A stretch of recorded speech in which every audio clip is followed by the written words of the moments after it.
Here's how the Quaver video instructions work. You can see over there that it says click for video instructions. So what we're going to do is we're going to click for video instructions. This screen is just the spaces. All you have to worry about is...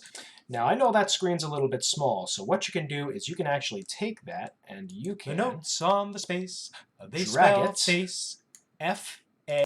to make it much larger.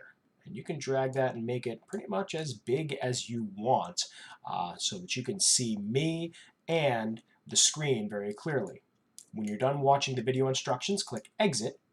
And if you need those video instructions back, or if you don't see that pop-up, you can click that little video camera icon. And they'll pop right back up.